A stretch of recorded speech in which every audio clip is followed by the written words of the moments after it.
Welcome to another deep dive. Today, we're going to be exploring the fifth element of health. Yeah, the fifth element. We all know about earth, water, air, fire. What, the classics. The classics.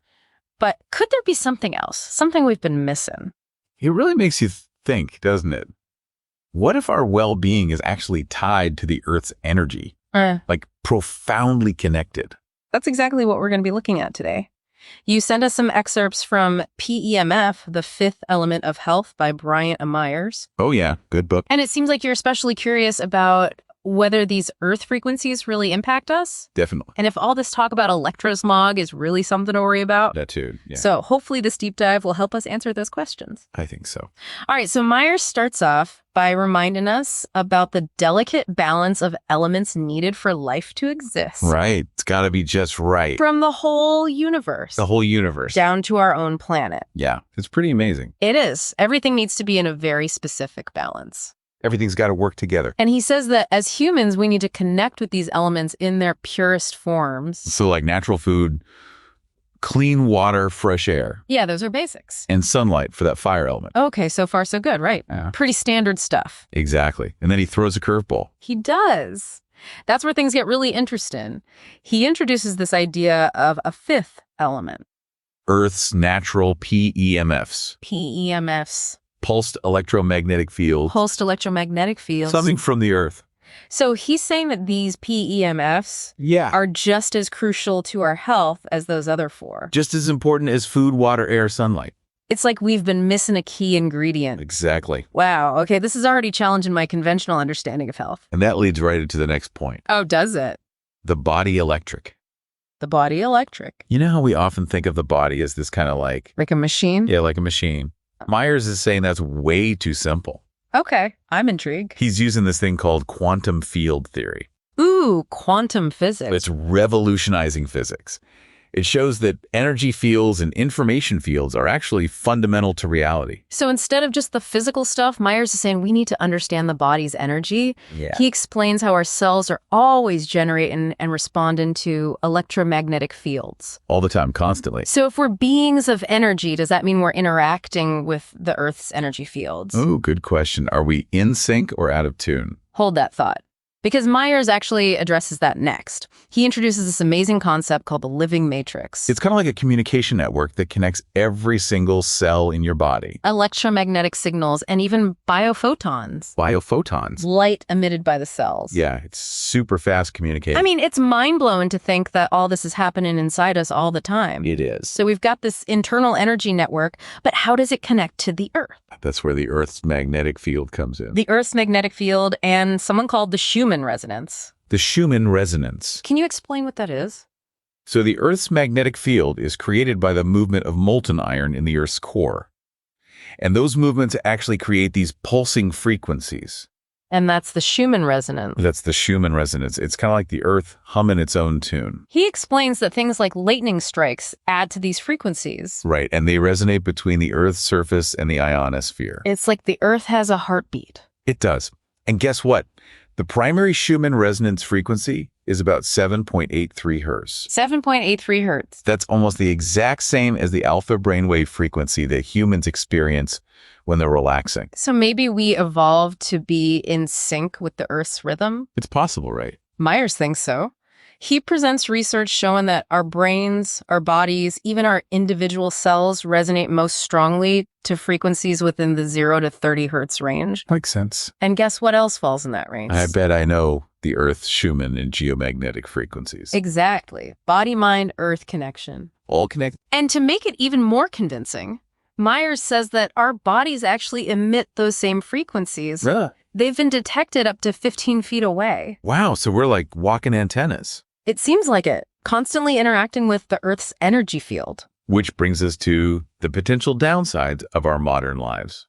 All the technology. Right, all the electrosmog. Man-made electromagnetic fields from things like power lines, Wi-Fi cell phones. He's saying that all that stuff is interfering with the Earth's natural frequencies. Right, disrupting our connection. And to make matters worse, he says that the Earth's magnetic field is actually weakening. Oh, no.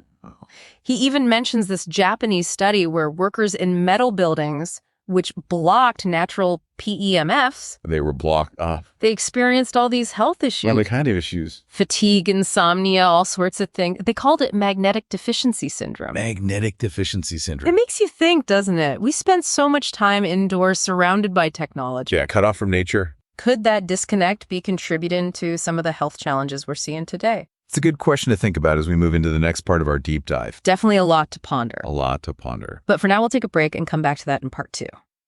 So we've talked about this potential disconnect from the Earth's frequencies. Right. But is there anything we can actually do about it? I mean, we can't all just live off the grid. That's true. Modern life has its demands. But Myers offers a solution. He does. PEMF therapy. PEMF therapy. It's a way to supplement our exposure to these beneficial frequencies. So like artificially recreating those Earth frequencies. Exactly. PEMF devices generate these pulsed magnetic fields. Pulsed is the key word there. Pulsing is key. They mimic the Earth's natural rhythms. And he claims this can re-energize our cells, improve circulation, even reduce pain, and promote healing. Yeah. It almost sounds too good to be true. Well, he does cite research, Oh. including a 4-year NASA study. Yep. Yeah, NASA. On PEMF therapy's effectiveness for tissue regeneration. Wow, they don't mess around when it comes to science. They don't. Okay, that definitely adds some credibility, but wouldn't just spending more time in nature achieve the same thing? That's a good question. And Myers acknowledges that being in nature is really beneficial, Right. but it's not always realistic for everyone to unplug completely. Right. So he proposes a 2-pronged approach, Okay. minimizing our exposure to electrosmog. So playing defense. Exactly. And then actively increasing our exposure to beneficial PEMFs. I like it. So what kind of specific actions does he recommend? Well, first, he emphasizes the importance of those foundational elements, Oh, yeah. like a healthy diet, organic whole foods, pure water, fresh air, ideally in nature, safe sun exposure for vitamin D. Those are the basics. The basics. All of those help optimize our energy systems, Makes sense. making us more receptive to those Earth frequencies. Okay, so besides the basics, what else is there? Remember that Japanese study about magnetic deficiency syndrome? Yeah. Myers suggests something as simple as walking barefoot on the Earth. Grounding. Grounding can help reconnect us with those natural PEMFs. There's actually research on that. There is a growing body of research. I gotta try that. But I bet he also suggests investing in one of those PEMF devices. You know it. He recommends a high-quality PEMF device, Of course he does. ideally with a full-body mat. A full body mat. Okay, so is he just trying to sell us something here, or is there really something to this 5th element of health idea? That's a fair question. Yeah. He clearly benefits from promoting PEMF therapy. Right. But the research he cites, especially that NASA study, suggests it's not all hype. So maybe there's something to it. Maybe. We should approach it with healthy skepticism, but I think it's worth exploring further. So where does that leave us? Sounds like there's some promise and evidence, but maybe not enough to convince everyone. Yeah, more research is always needed. Always. But Myers brings up these important points about our relationship with the Earth's energy. Right. We've spent centuries trying to control and dominate nature. Yeah. But maybe it's time for a different approach. Like what? What if we focused on reconnecting and aligning ourselves with nature's rhythms? Aligning with nature's rhythms. I like that. But before we go full-on nature guru, there's one thing I'm still wondering about. Electrosmog. Yes, electrosmog. Is it really as bad as some people claim? And can we actually do anything to minimize our exposure? Those are great questions that we'll get to in part 3. All right, so electrosmog. It sounds kind of scary, It does kind of have a science fiction vibe to it. like something out of a movie. Yeah. But is it really as bad as some people make it out to be? Well, Myers certainly thinks it's something we should be paying attention to. So what's the big deal with electrosmog? Well, he calls it a form of pollution. Pollution. Electromagnetic pollution. He says that before we had electricity, there were only these natural frequencies, like the Schumann resonance and the Earth's magnetic field, sunlight, the occasional burst from lightning. But now the electromagnetic spectrum is just packed with all these man-made frequencies, from power lines, radio waves, cell towers, Wi-Fi. We've gone from this peaceful, natural soundscape to like a blaring cacophony of electromagnetic noise. Exactly. And it makes you wonder what all that's doing to our bodies. So what about everyday stuff like power lines, cell phones, Wi-Fi? What kind of damage can those frequencies do? He cites studies linking prolonged exposure to power line frequencies to an increased risk of cancer power lines, and cancer. And then there's the issue of microwave frequencies. Microwaves, like the ones in microwave ovens. The same ones.